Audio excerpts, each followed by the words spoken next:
A very good morning to all of you.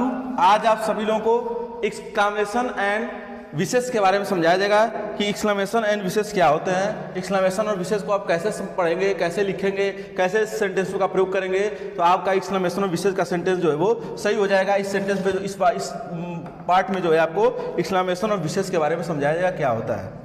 अब सबसे पहले एक्सक्लेमेशन और विशेष को समझने से पहले हमको जो है इसकी पहचान समझनी पड़ेगी, कैसे इसको रिकॉग्नाइज करेंगे, इसके सेंटेंस को कैसे आप पहचानते हैं। सबसे पहले इसकी पहचान के बारे में आपको समझना पड़ेगा, इसकी पहचान क्या होती है, कैसे सेंटेंसों को पहचानेंगे, इसका लिखेंगे। लिखा है हृदय की भावनाओं को प्रकट करने वाले वाक्यों को एक्सक्लेमेटरी सेंटेंस या एक्सक्लेमेशंस बोलते हैं। मतलब जो मन की भावना, हृदय की जो भावना आ जाती है, जब वो जागृत हो जाए तो वो और जागृत होकर जो वर्ड यूज हो उसको जो किसमें रखते हैं, एक्सक्लेमेशन एंड विशेष के अंतर्गत रखते हैं। जो मन की भावनाएं होती हैं एक्सक्लेमेटरी सेंटेंस बोलते, पहले लिखेंगे, पहले समझेंगे एक्सक्लेमेटरी सेंटेंस क्या होते हैं। तो जो आपके मन की भावना जो है, जो आपके मन की आंतरिक भावना है वो जागृत हो जाए तो उसको जो है किसमें रखते हैं, एक्सक्लेमेशन सेंटेंस के अंतर्गत या एक्सक्लेमेटरी सेंटेंस के अंतर्गत क्या करते हैं, इसको कहते हैं। अगला लिखा है कि हृदय की इच्छाओं तथा ईश्वर से प्रार्थना करने या उनका आशीर्वाद चाहने वाले वाक्यों का वर्णन विशेष के अंतर्गत किया जाता है।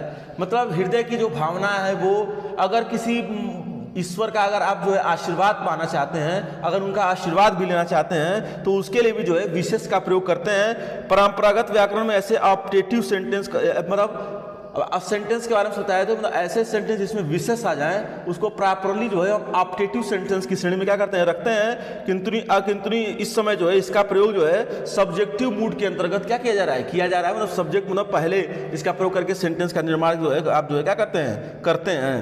अब जैसे लिखा है कि अनुवाद के नियम है, ये तो पहचान हो गई। अब अगला है, नेक्स्ट है अनुवाद के नियम।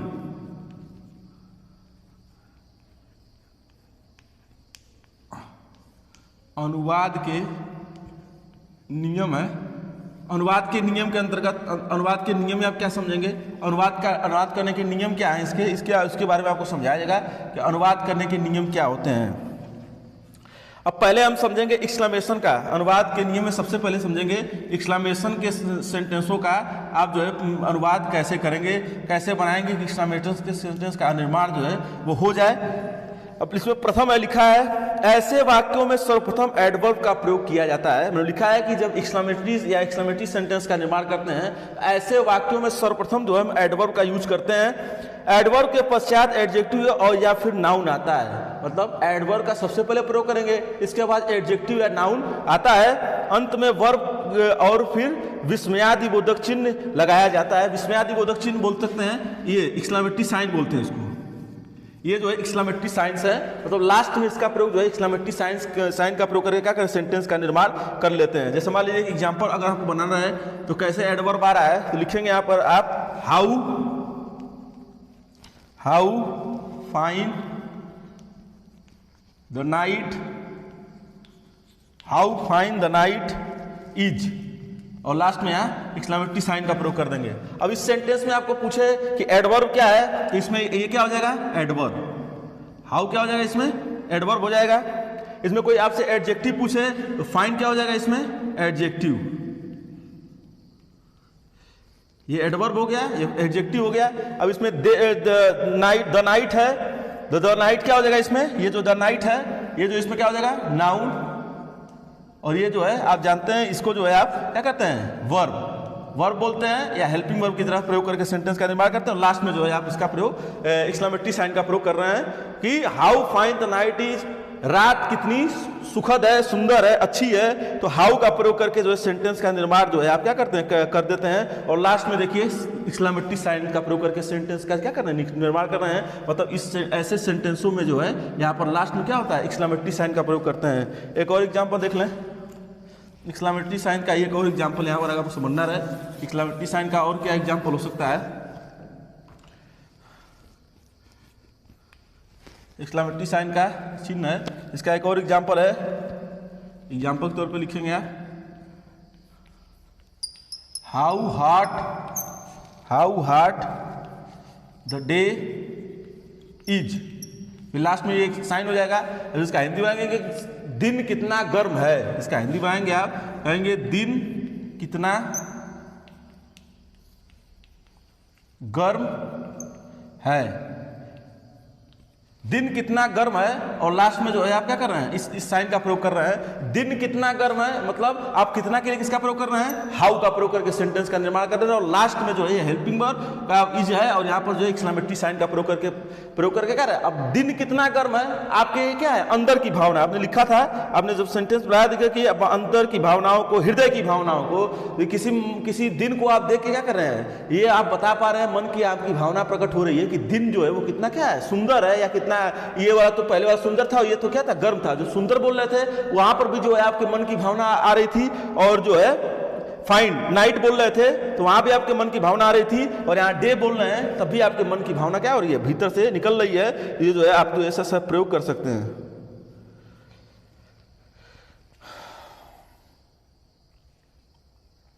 इस सेंटेंस में जो है आप निर्माण कर सकते हैं। अब जैसे आप पूछे इसमें हाउ क्या है, ये हाउ क्या कर देंगे आप, कर देंगे एडवर्ब।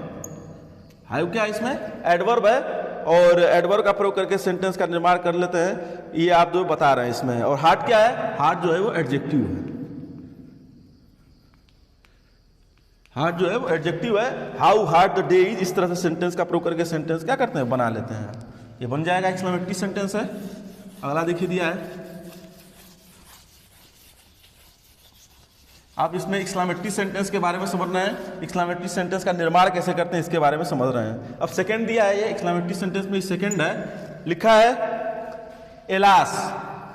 एलास का प्रयोग आपको बताया गया था कि एलास का प्रयोग जब भी करते हैं तो उसमें जो है आप जो है ये दुख की बात करने के लिए करते हैं। जब भी आपके मन में दुख भरा हो, दुख की बात हो, तो उसके लिए जो किसका प्रयोग करते हैं, एलास का, और लास्ट में एक्सक्लेमेटरी साइन का प्रयोग करके सेंटेंस का निर्माण करते हैं। जैसे लिखा है इसमें, एलास के पश्चात विस्मयादिबोधक चिन्ह का प्रयोग किया जाता है। मतलब एलास के बाद जो है वो आप जो है इस चिन्ह का प्रयोग क्या करते हैं, और वाक्य के अंत में पूर्ण विराम अर्थात फुल स्टॉप लगाया जाता है। मतलब जो इसके पहले वाले सेंटेंस में बना रहे थे तो उसमें लास्ट में आप जो है एक्सक्लेमेटरी सेंटेंस का प्रयोग कर रहे थे, तो उसमें फुल स्टॉप का प्रयोग नहीं कर रहे थे। क्यों? क्योंकि वो जो चिन्ह लग रहा था वो लास्ट में लग रहा था, तो लास्ट में केवल आप एक ही चिन्ह लगाएंगे, तो वहां पर जो है एक्सक्लेमेटरी साइन का आप चिन्ह लगा रहे थे एक्सक्लेमेटरी साइन। और यहाँ पर जो है एक्सक्लेमेटरी साइन अगर बीच में आता है तो लास्ट में आपको जो है क्या करना पड़ेगा, लास्ट में आपको जो है फुल स्टॉप का प्रयोग करना पड़ेगा। जैसे मान लीजिए एक सेंटेंस एग्जाम्पल के तौर पर एलास का आप बनाएंगे, लिखेंगे एलास, यहां पर एलास हो जाएगा, फिर ऐसे ये वाला चिन्ह लगाएंगे आप, एलास आई एम रूइंड, ये आपने सेंटेंस बना लिया। अब एलास का प्रयोग अब एलास का प्रयोग समझने से पहले मैं बताया भी था आपसे कि एलास का प्रयोग समझने से पहले सबसे पहले इस सेंटेंस के बारे में हमको समझना पड़ेगा। तो इसका हिंदी बनाएंगे, मैं बर्बाद हो गया। अब कोई व्यक्ति बर्बाद हो गया तो आप जानते हैं एलास का प्रयोग हमेशा दुख के लिए किया जाता है, सारो जब मन में भर जाए तो उसके लिए किया जाता है। तो ये व्यक्ति बर्बाद हो गया, इसलिए क्या कर रहा है, दुख प्रकट करते हुए कह रहा है कोई भी व्यक्ति कि मैं बर्बाद हो गया। और ये जो एलास का प्रयोग है वो क्या है, ये एलास क्या है, एक्सक्लेमेटरी वर्ड है। एक्सक्लेमेटरी वर्ड के बाद देखिए जो है यहाँ क्या करें, एक्सक्लेमेटरी साइन का प्रयोग करके सेंटेंस का निर्माण कर ले रहे हैं, और इस तरह से सेंटेंस जो है क्या होता है, बन जाता है। एक्सक्लेमेटरी साइन आप जो है वो बना लेंगे। एक्सक्लेमेटरी साइन का आप जो निर्माण इस तरह से कर लेंगे, ये हो गया।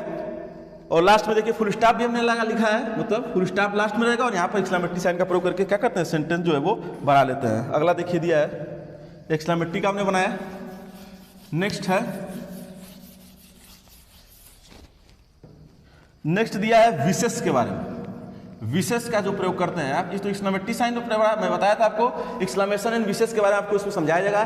तो इस पहला तो आपने एक्सक्लेमेटरी सेंटेंस बनाने का समझा, अब विशेष कैसे प्रयोग करते हैं लिखा है इसमें, विशेष के लिए मे से आरंभ करके प्रोनाउन यू लगाकर क्रिया की फर्स्ट फॉर्म का प्रयोग करते हैं, और अंत में विस्मयादिबोधक चिन्ह का प्रयोग करते हैं। बस विस्मयादिबोधक चिन्ह मतलब ये वाला चिन्ह लास्ट में लगाएंगे आप। लेकिन मे से जब वो सेंटेंस शुरू कर देंगे, ऐसे सेंटेंस जो विशेष वाले सेंटेंस होते हैं ये कैसे बनते हैं, मे से बनते हैं, और मे से प्रयोग करके सेंटेंस का क्या करते हैं आप, निर्माण जो है वो कर लेते हैं। अंत में विस्मयादिबोधक चिन्ह का प्रयोग करके क्या करते हैं, सेंटेंस को आप जो है बना देते हैं।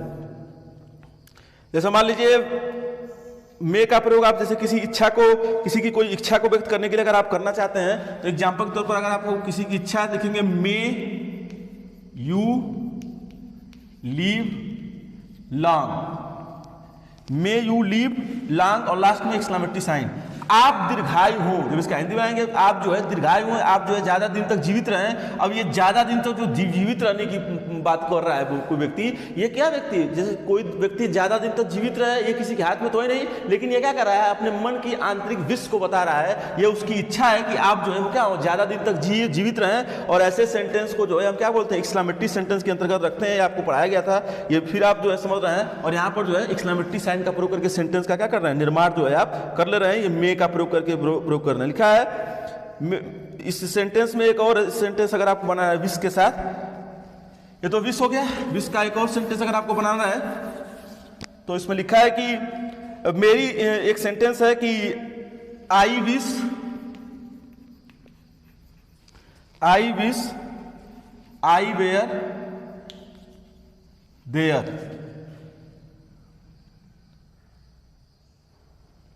फिर ऐसे would that I were there. इस तरह सेंटेंस का निर्माण कर लेना है आप। ये फर्स्ट है, सेकंड है। अब लिखा है कि इसका I wish I were there, मेरी इच्छा होती कि मैं वहां था, मेरी इच्छा थी कि मैं वहां रहता या था। और इस संरचना में जो है आप सेंटेंस का निर्माण करके क्या कर रहे हैं, और विश कर रहे हैं। विश के साथ वुड दैट का प्रयोग किया जाता है, मतलब वुड दैट का प्रयोग करके क्या कर रहे हैं, विश है आप किसी व्यक्ति की इच्छा है, I wish I were there, कि मैं वहां था, मेरी इच्छा थी कि मैं वहां था। और वुड का प्रयोग करके सेंटेंस के बाद क्या कर रहे हैं, दैट का प्रयोग कर रहे हैं। और जानते हैं आप कि विल का जो है वो पास्ट क्या होता है, वुड होता है, विल का पास्ट वुड होता है, मैं वहां रहूंगा। गावी का प्रयोग करके सेंटेंस का क्या करते हैं, निर्माण करते हैं। और ऐसे सेंटेंसों में विश का प्रयोग करके कर रहे हैं, सेंटेंस का निर्माण जो है आप कर लेंगे। अगला देखिए दिया है,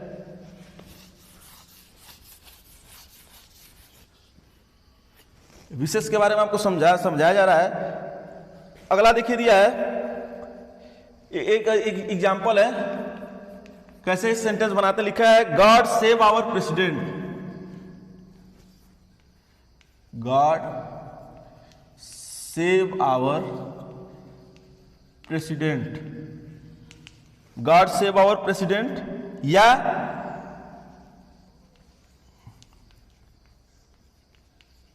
मे गॉड सेव आवर प्रेसिडेंट। ये आपने दो सेंटेंस बनाया। गॉड सेव आवर प्रेसिडेंट, भगवान जो है मेरे राष्ट्रपति को बचाए। May God save our president, भगवान मेरे राष्ट्रपति को बचाएं, मतलब क्या कर रहे हैं, भगवान से जो है आप वो प्रार्थना कर रहे हैं। प्रार्थना करने के लिए आप जो है यहाँ पर मे का प्रयोग करके सेंटेंस का क्या कर निर्माण कर रहे हैं। इस वाक्य में सेव क्रिया का संबंध गॉड से है। अब सेव क्रिया का संबंध गॉड से कैसे है, क्योंकि आप जब इस सेंटेंस को भगवान मेरे राष्ट्रपति को बचाएं, अब भगवान मेरे राष्ट्रपति को बचाएं मतलब बचाना क्या है, उसमें क्रिया है। और बचाना जो है वो क्रिया है, और कैसे किसका प्रयोग है, गॉड का प्रयोग है। वो पूछ मुझे कि किससे बचाने की बात की जा रही है, तो आप क्या कहेंगे, गॉड से। और सेव क्या हो जाएगा, उसमें क्रिया हो जाएगी। ये लिखा है इसमें सेव जो है क्रिया का संबंध गॉड से है। तो सेव क्रिया का संबंध किससे हो रहा है, गॉड से। देखिए यहाँ पर भी सेव क्रिया का संबंध किससे है, गॉड से। दोनों सेंटेंस, दोनों जो वर्ड हैं गॉड और सेव, क्या अगल बगल लिखे हैं, यहाँ पर गॉड और सेव क्या किए आगे पीछे लिखे गए हैं। तो गॉड जो है वो मेरे भगवान को बचाएं, या भगवान मेरे गॉड को बचाएं।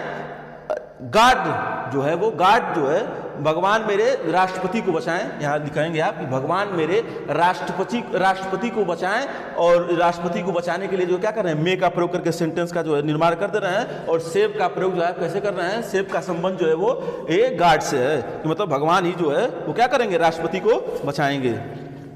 ये जो था आपने आज जो है एक्सक्लेमेशन एंड विशेष के बारे में समझा। मन की भावना होती है, विशेष मतलब एक्सक्लेमेशन का सेंटेंस बनाते हैं तो मन की भावना, या ऐसा कोई सेंटेंस बनाते हैं जिससे आपके मन की भावना। विशेष कोई आपके मन की इच्छा, ये मन की ही तो इच्छा है, कोई व्यक्ति इच्छा प्रकट कर रहा है कि भगवान जो है मेरे राष्ट्रपति को बचाएं। भगवान मेरे राष्ट्रपति को बचाएं मतलब क्या, उसकी मन की इच्छा है कि जो उनके राष्ट्रपति हैं वो जो है हमारे राष्ट्रपति हैं, वो क्या बच जाएं। तो हमारे राष्ट्रपति बच जाएं मतलब वो क्या कर रहा है, भगवान से मन की इच्छा प्रकट कर रहा है। तो ऐसे सेंटेंसों में मे आ जाए, या ऐसे मे आ जाए, कैन आ जाए, ये सब सेंटेंस अगर आ जाते हैं किसी सेंटेंस में, तो आप जो है उसको ये जो है एक्सक्लेमेटरी सेंटेंस बोल सकते हैं, एक्सक्लेमेटरी वर्ड बोल सकते हैं। मे का प्रयोग जब किसी सेंटेंस में आ जाए तो एक्सक्लेमेटरी से वर्ड हो जाएगा। इस तरह से सेंटेंस का क्या करते हैं, निर्माण करते हैं।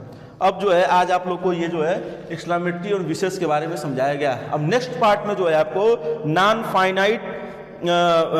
फाइनाइट्स के बारे में समझाया जाएगा। नॉन फाइनाइट्स क्या होते हैं, नॉन फाइनाइट्स का उपयोग आप कैसे करते हैं, कैसे नॉन फाइनाइट्स का प्रयोग करेंगे तो वो वाक्य जो है वो सही बनेगा। नेक्स्ट पार्ट में आपको नॉन फाइनाइट्स के बारे में समझाया जाएगा। उम्मीद कर रहा हूं कि जो टॉपिक मैं आप सभी को समझाने की कोशिश कर रहा हूं वे आप सभी को अच्छे समझ में आ रहा होगा। संडे स्पेशल क्लासेस के लिए मेरे यूट्यूब चैनल को लाइक करें, फॉलो करें, सब्सक्राइब करें तथा अधिक से अधिक लोगों को मेरे चैनल के बारे में जानकारी देकर जागरूक करें। Thanks to all of you.